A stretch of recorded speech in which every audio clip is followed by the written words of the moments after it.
Fala pessoal, boas-vindas a mais uma das nossas explicações focadas em desmistificar o Python.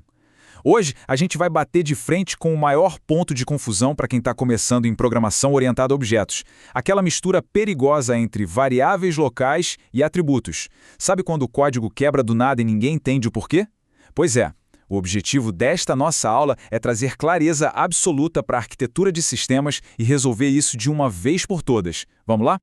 A pergunta de $1 milhão na hora de programar é exatamente esta: onde os dados realmente pertencem?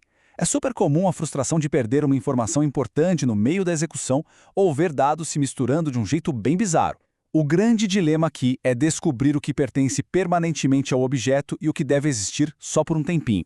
Resolver essa charada muda d'água para o vinho a qualidade e a previsibilidade de qualquer software que a gente venha construir. E para resolver isso, a gente precisa falar de escopo. Mas o que é isso na prática? Escopo é basicamente a regra do jogo que define onde uma variável nasce, vive e onde ela pode ser acessada dentro do nosso sistema. Dentro de uma classe, o escopo vira o coração da arquitetura de dados. Dominar esse conceito significa ter o controle total nas mãos sobre a vida útil de cada pedacinho de informação, sem precisar cruzar os dedos e torcer para o código simplesmente não dar erro.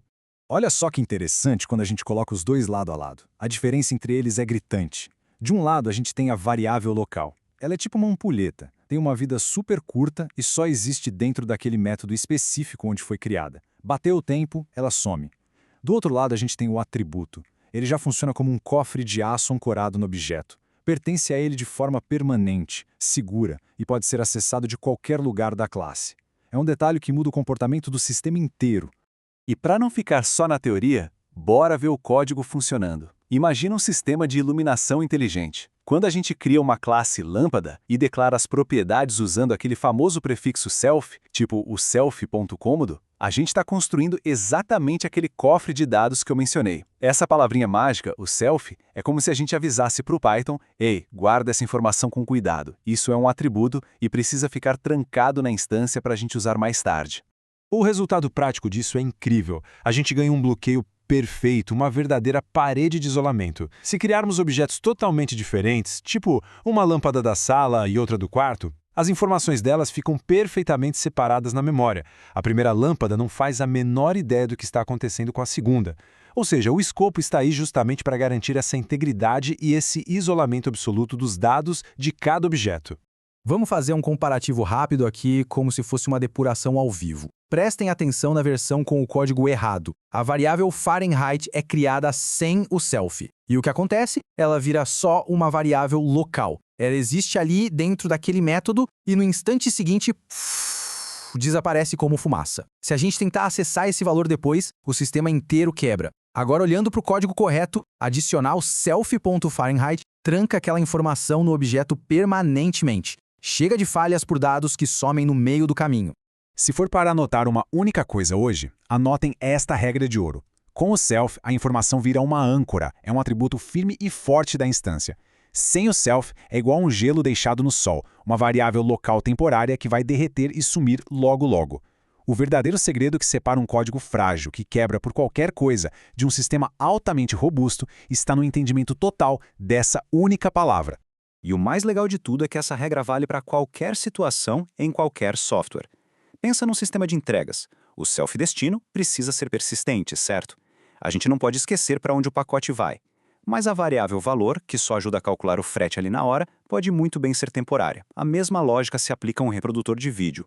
Os self-visualizações guardam o engajamento a longo prazo, enquanto uma variável como nova_quantidade, usada só num cálculo rápido e intermediário, é puramente descartável. Subindo um pouquinho o nível, vamos analisar o estado dos objetos em um sistema de votação. Quando o método de votar é executado na primeira instância da nossa enquete, o atributo self.voto sobe direitinho. E a mágica do isolamento provido pelo escopo brilha muito aqui. Como cada objeto vive no seu próprio universo, os votos de uma enquete sobre Python não têm a menor chance de se cruzar ou bagunçar os votos da enquete sobre Java. Tudo funciona de forma impecavelmente isolada. Agora, pausa para um aviso importantíssimo. Esse é, disparado, o erro número 1 que a gente pega em revisão de código de quem está começando. O programador vai lá no método construtor e escreve simplesmente nome igual a nome. Isso dá uma falsa sensação de segurança, como se a informação estivesse salva. Mas não está. O valor só foi jogado numa variável local que vai literalmente morrer 1 milissegundo depois, caindo num buraco negro assim que um método fechar. para salvar de verdade, o correto é sempre atrelar a informação usando o selfie.nome. Bom, se essa ideia de viver e morrer na memória ainda parece muito abstrata, vamos imaginar o funcionamento de um restaurante. Os atributos são aquelas informações fixas e essenciais. O nome do cliente, a mesa dele, o prato que ele pediu. Isso não pode sumir no meio do atendimento. Mas existem dados que são super passageiros, tipo o cálculo dos 10% da conta, o troco exato ou os minutos que faltam para o prato sair. Essas são as variáveis locais. Não tem por que guardar essas continhas temporárias no banco de dados do restaurante para sempre, percebem? Sabendo dessa diferença, é preciso tomar muito cuidado com uma armadilha perigosa. A vontade inicial costuma ser sair metendo selfie em absolutamente tudo, mas isso é um baita erro. Transformar tudo em atributo é como encher o objeto com um monte de tralha desnecessária, poluindo a memória visualmente e tecnicamente. Por outro lado, esquecer o selfie faz aquele dado vital evaporar. E usar a variável local onde a gente precisava de persistência? Bom, aí é o pesadelo completo de tentar encontrar uma informação crucial que sumiu sem deixar rastros. É por isso que essa evolução de mentalidade é o que separa um código amador de um profissional. Quem está no início só quer ver o programa rodar, torcendo desesperadamente para não quebrar. Mas quem domina a arquitetura faz esta pergunta de ouro antes de digitar qualquer coisa. Onde essa informação deve existir? Ela precisa continuar existindo depois que essa ação terminar? Se a resposta for sim, chama o selfie. Se não, uma variável local resolve perfeitamente. É a linha clara entre um sistema frágil e um código limpo e super eficiente.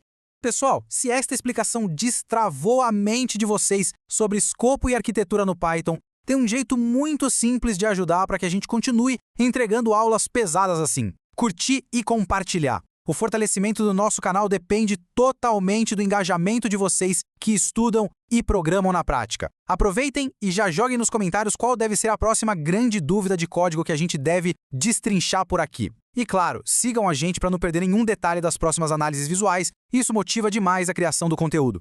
E para a galera que cansou de só ficar no copia e cola e quer de fato dominar a programação de ponta a ponta, existe um passo além. Está disponível um material definitivo. O curso Python do Zero ao Avançado lá na plataforma da Kiwif. E não é só teoria solta não, tá? São aulas em vídeo altamente explicativas, questionários para fixar o aprendizado de verdade e projetos práticos focados na criação de um portfólio robusto. Apoiar esse material é investir na própria carreira e, ao mesmo tempo, ajudar no crescimento gigantesco deste canal. O link de acesso é pay.kiwif.com.br/m1mo3b. Invistam em conhecimento técnico, isso muda o jogo. Fica aqui o meu muito obrigado pela companhia hoje, apliquem tudo isso para construir sistemas geniais e a gente se vê na nossa próxima aula.